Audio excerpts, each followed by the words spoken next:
What's going on, boxing fans? Julian Williams here at the distance. Got a video for you guys tonight. Post-fight video. Actually, if you were able to look at my past videos, they were actually pre-recorded. I did the videos about 2 weeks in advance. I was just able to post the videos like last week or a couple days ago. But anyway, I missed you guys in the wire TVC. Missed all the people that watched my videos and interacting with all you guys. To be honest with you guys, like when I was gone, I've noticed like the weirdest stuff. Like, cause I'm not one of the people that's trying to venture out of the community. Of course not. I was just looking at other type of channels. I was looking at all these, different internet communities and stuff. I saw the wrestling community, and because I have a few people on here that check out the wrestling. I was looking at it, and I was just looking at it. I'm like, wow, this immaturity goes on in this type of atmosphere on YouTube. Like, I could never imagine it happening in the box community where cross-eyed kids make videos and talk all kinds of smack and they don't know what they're talking about. Like, I hate looking at videos like that. But it is what it is. I didn't get my pan out and start saying Regified with my cross-eye and stuff, but it is what it is. But overall, missed you guys. Hadn't been on here in a couple weeks primarily. And so I'm here to talk about this Chad Dawson versus Adrian Diaconu matchup. Just took place a few minutes ago. It was a wide, unanimous decision for Chad Dawson. That's my brother talking. But overall, it was a very decent but slow matchup. And I think that the matchup was slow because that's how Dawson wanted it. Now, this is me. I don't think it was the best performance by Chad Dawson. And this is probably me being critical and me being, a hard judge.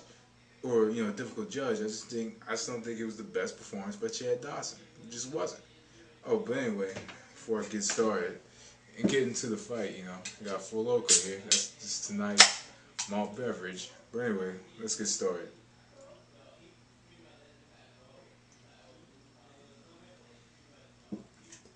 I should have got the orange kind.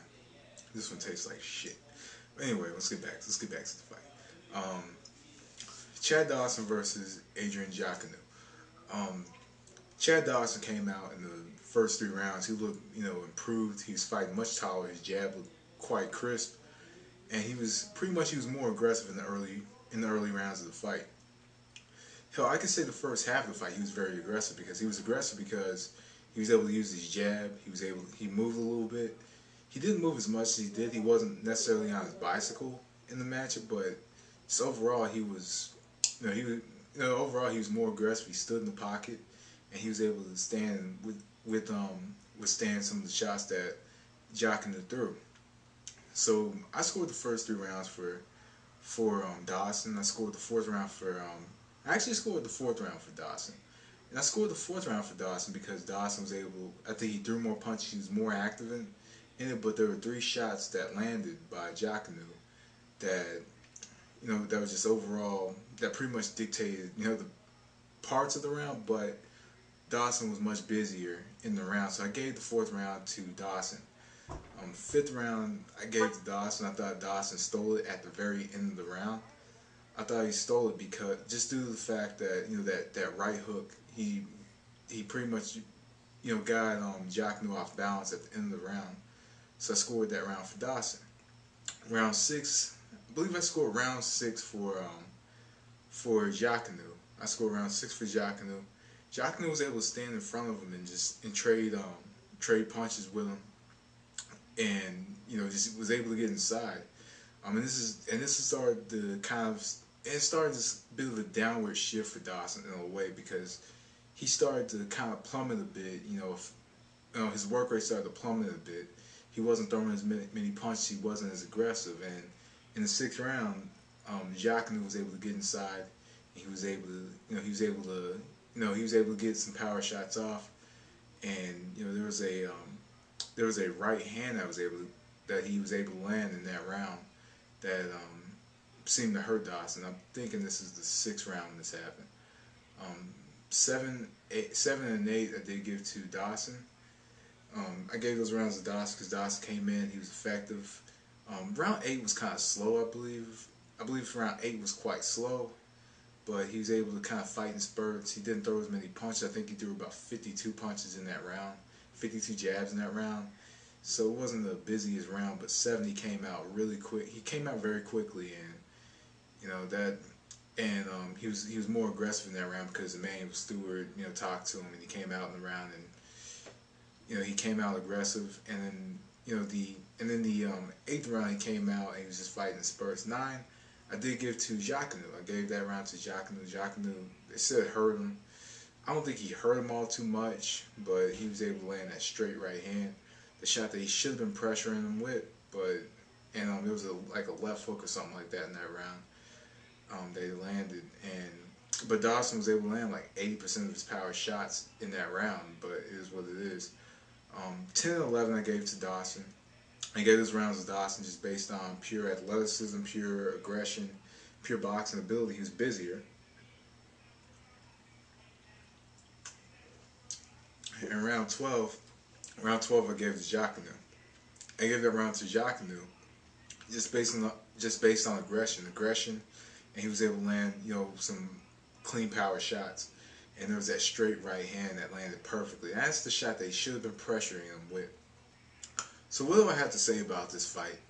Chad Dawson has not perfected that Emmanuel Stewart style yet, and I'm not going to be too critical of Chad Dawson in this fight because it took Vladimir a while to adjust to Emmanuel Stewart's style. It's not like, you know, Lennox Lewis when he came out against Ray Mercer in '95 or '95 or '96, and you know he looked, you know, much sharper in that fight. It wasn't that kind of fight. But Dawson was able to come in and he showed some improvements. But the problem with Dawson is he let Diaconu stand in front of him. If Diaconu was a fighter that took more risk, if he threw more punches, if he was a lot busier, he could have actually beaten Chad Dawson. Mark my words, he could have beaten Chad Dawson if he did those 3 things. But it's not in Diaconu's temperament to do those kind of things. He doesn't take too many risks until he has to, or sometimes it's too late to take the risk. And it wasn't until round 4 until he started to take risk. So in this fight, Chad Dawson clearly won it. You know, you can debate 8-4, you know, 8-4, even 7-5. You can debate it because Chad Dawson started to stand in front of him in the later stages of the fight. And of course, Diaconu was more aggressive, but Chad was the busier fighter. And I'm gonna go with the busier fighter, the fighter that lands first, and the fighter that gets off. The 2 shots that he was looking for was the left cross and the left uppercut. You know, he looked fairly decent in this fight, but I gotta give his performance probably a B+. And I'll give it a B+ only to be nice because, and like I said, I'm being a bit critical because this is Chad Dawson, a good pound for pound fighter. But with Emmanuel Stewart, it's his first fight, and the next fight, we better see a lot of improvements. So anyway, guys, that was The Distance. Thanks for watching. Peace.